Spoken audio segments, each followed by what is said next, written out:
What's up, guys? This is Donnie with Wakulla FCA, and I'm here today with again with Chris, the voice of the War Eagles, and this is our Thursday tailgate. So first of all, Chris, good to see you, buddy. Yeah, man, I'm glad to be here. Episode number 2. Let's get it going. That's exactly right. First off, we're going to talk about FAMU, man.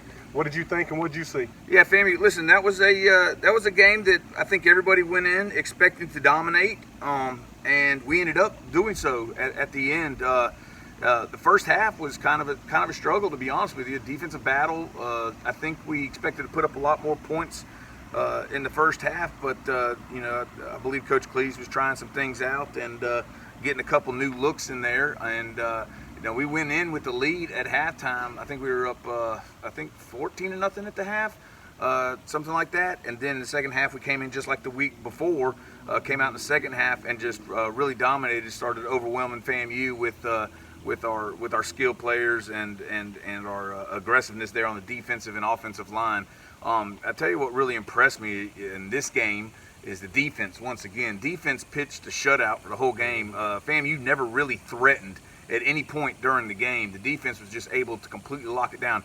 In the secondary, on the defensive line, and our linebackers, they all had outstanding games. And so Coach Grady Guest, the defensive coordinator, had a perfect game plan set up and was able to execute that just like he wanted to. And the defense pitching the shutout. Anytime in the high school level, especially at the 5A level, when you can go up against a team and blank them, that's really something to be said. And FAMU's a very fast team. They weren't very big, but they're very fast, and their speed was what worried me at first. But our defense was able to shut them down. And then on the offensive side of the ball, once again, just absolutely getting it done, especially on the ground.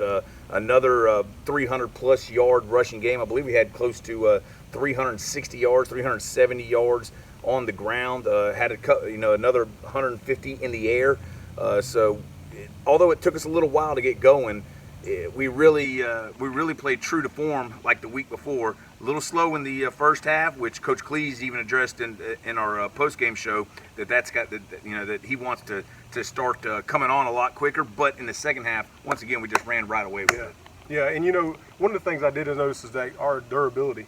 We're staying together, man, and I think another thing is our speed is really. Yeah. I mean, it's everywhere. It really is. Yeah, and we hit on it a couple times in the last tailgate special where you look at our quarterback, our senior quarterback Jalen Warsham. He leads the team in rushing right now. He's got 4 rushing touchdowns, but he's over 200 yards, close to 300 yards already on the ground, and he had another two rushing touchdowns this past game.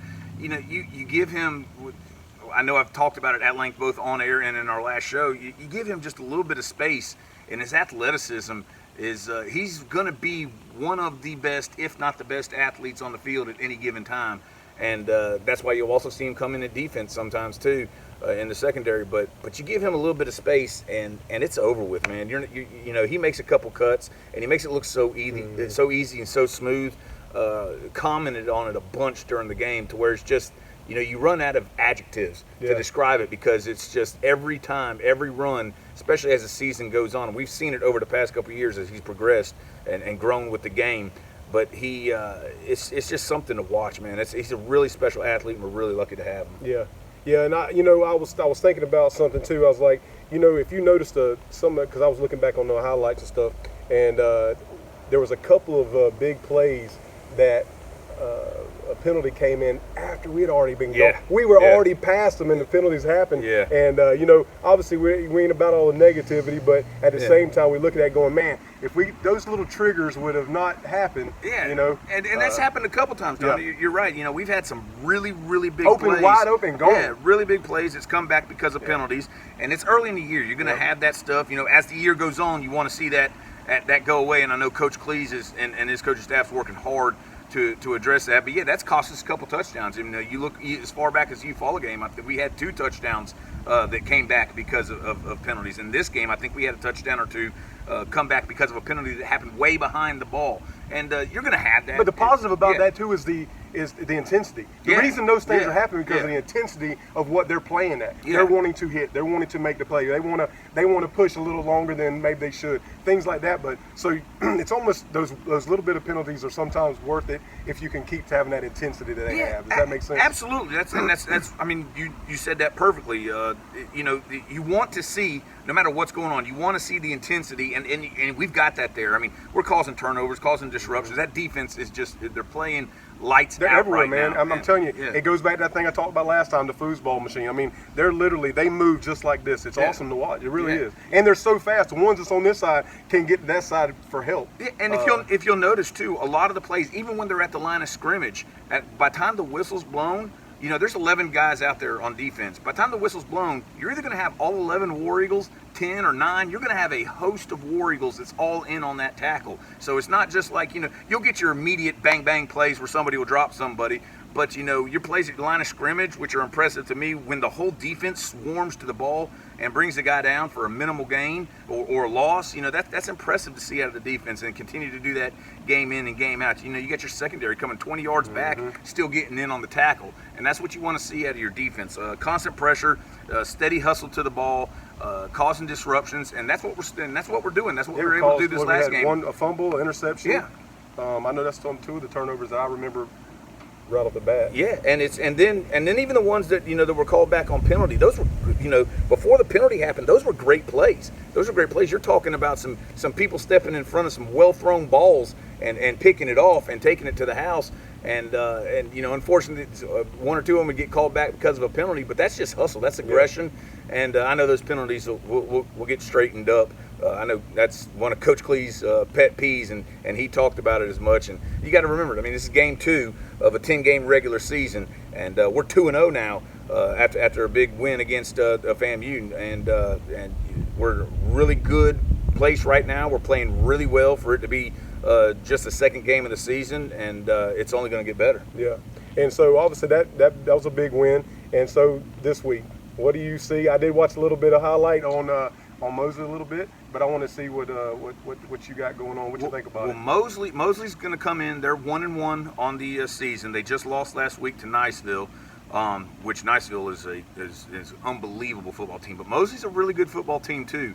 And Coach Klee's talked about this a little bit after the game. You know, they're big and they're fast. And what they're going to do is, you know, they run a lot of misdirection from what little I've seen.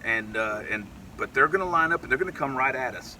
And this is where our defense is. This is going to be truly a real true test of power football for our defense this week. And Mosley's going to line it up and take it right to us.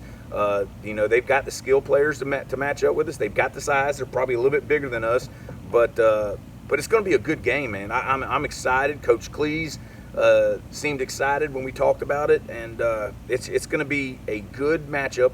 Thankfully, here at home, we got one heck of a record at home. What would you do if I told you that in the past, that dating back to 2006, when Coach Klees first became head coach, we've not lost more than 2 or more than 1 home football game in any season except 2. Plus, we've got 4 seasons where we've never lost a home football season. Over an 80% home field advantage, close to 85%. It's phenomenal, and that's because of our fans and the support, and of course, you know, great athleticism and great coaching. But our fans really packed the house, and we asked them to do that again here this Friday night. Yeah. I watched a little bit of Mosley. And I saw that they got this one. I don't know his name. Is number 1.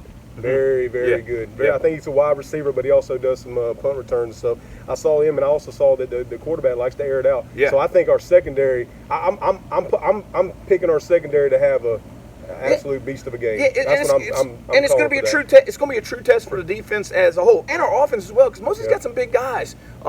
But it's you know, our defense. Well, hey, mark this down. I think our defensive ends, they're gonna have a heck of a game. Yeah, watch. absolutely. Because as I was watching, you know, they're a little slower on their sides on their. And I think they're going to be able to get around them too. So I'm excited about this game. I really am. It should be a big game for Keyshawn Green. That's who I'm really going to look forward to on defense. Yep. He was out last week with an injury, but fully expect him back this week. He's going to have a big game. You know, he's going to have to really step up in this game, and has a real chance to break out this season and really show what he can do, which is the kid's phenomenal. He's a heck of an athlete. FSU commit, 4-star, and this is a game for him to put a stamp on his senior season to really get it going. This is going to be the game right here. And then you look at the offensive side of the ball, and we're just rolling right now. We talked about Jalen Worsham, we talked about that offensive line led by Bruce Crum and a host of other people. They're getting it done. But then you look at Jakari Irvin, number one, really getting involved last week. You got Desmond Green working on both sides of the ball. He even took some snaps last game. Yeah, and took some snaps at quarterback. I mean, Desmond Green's been all over the field this year so far through these first two games, and I look for that to continue. Bolden looking good, running the ball in the backfield. On the defensive side of the ball, we've hit it, time and time again. To talk about that secondary, I really look forward to see what they're doing or going to continue to do. But this is going to be a good game. I'm looking forward to it. This is going to be a true test. Mosey's going to come over. They're going to give us everything that we want. We're going to give it right back, and it's going to be a battle, as Coach Clee said. It's going to be a battle. It's going to be a dogfight, and I have no doubt that we'll come out on top. But I'm looking forward to the game. Well, and I also want to throw some more accolades at the coaches. As a parent, watching my kids come up in different avenues of sports. You always want to have the enforcer, but you also got to have somebody that's there to pick them up too. Yeah. I've always agreed with that. I think some kids are a little tougher to get to than others. But what I see about that coaching staff, man, and I was watching last game, I saw some kids make some mistakes, right? They got on, they were supposed to get on, but then when they walk away from that, there's other coaches that's walking up saying, absolutely. And it's like they almost like switch places at times. Yep. One might get on some, but then the other coach that maybe, I really enjoy watching how they come together. And then you got Ryan Pate's he's I guess he would be basically the chaplain, I think, of the team, and he does a fantastic job too. But that whole really coaching staff, man, I'm just really impressed. Yeah, and that's a testament to the coaching staff and their abilities. Listen, every athlete responds to a different type of coaching. Exactly right. Me, I'll just be honest with you. When I was playing, and my former coach could tell you this. When I was playing, I responded well to somebody getting on to me, in my face. I responded well to that. Some kids don't, and a good coach, which we've got a bunch of them, knows what type of coaching to apply to each kid, and they do that. And if they don't know how to do that, they can't make a team play like Wakulla's playing. That's right. Does that make sense? Right. Like, that's right. It's got to be mechanically sound for a team to be. I mean, like I said, we have our little mistakes that we're having here and there, but overall, Wakulla's playing really strong right now. Yeah, they look good. I'm very happy with the campaign so far this year, and we'll see how it goes. I'm looking forward to it. 2-0. Got Mosley coming into town Friday night. Look to pack the house, but if you can't, make sure you tune in. 94.1 FM. We'll bring you all live play-by-play action. And I was just finna say, Chris, on that last note, first off, thank you for having Wakulla FCA on your show last Friday, and also I think you got another special guest that's going to be on there Corey Benedict, DJ Butch, is coming up at halftime this week. We're going to talk about. He's got a new mixtape coming out, dropping, and look forward to having him. He also, he's who did the song or playing on the radio that everybody loves, and I even got a shout out on the song. But I love having Corey come by. He's been by once or twice before in the past, and I look forward to having him back. So we'll talk with him about his music and whatever special projects he's got coming up at halftime in this game. But yeah, so this is going to be a great week for football. Looking forward to it. Anything I can do to get that taste of that FSU game out of my mouth. Yeah, exactly. So that's why I can't wait for this game to come on, because I may not have much with FSU, and I may not have much with the Dolphins, but I got the War Eagles, and I bleed red and navy blue. So it's ready. I'm ready, and I know you are, and I know their fans will be. Should be a great game, man. Well, I guess like you did me, man. We're about done. I'll let you. What you got? Last words? I just want to thank everybody for tuning in every Friday night. Everybody who's watching this is a project we're going to do every week. I'm excited about it. It's a chance to talk a little bit more about our athletes and about our program. But if there's other things, my concentration's on Wakulla High football, but we've got a lot of other programs around here, so. We also pay attention to those too, so we're going to start making an effort towards talking about some of these other programs, some of our middle school programs, and not just football. The volleyball, the softball, all that stuff that's coming up or that's going down now. So make sure you reach out to me or Donnie if there's something you want us to talk about. Yep, absolutely. And like I said, maybe we might be able to get the coaches to maybe we can get a coach on here or something. Absolutely. Maybe a middle school, maybe to talk about what's going on. But yeah, we got a lot of stuff working in the works, guys. We appreciate it, man. Until next Thursday tailgate, we'll see you then. Shine bright in what color.